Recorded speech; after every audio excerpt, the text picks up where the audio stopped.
বলেছি এই একটা জায়গায় এই একটা ভূমিদস্যু এর কোনো চরিত্র নাই, যখন তাকে তখন তার বাস হবে।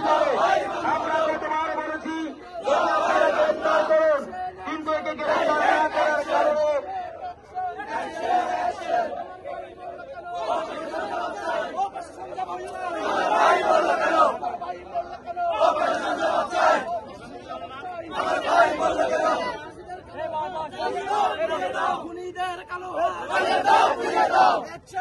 সবাই ধরো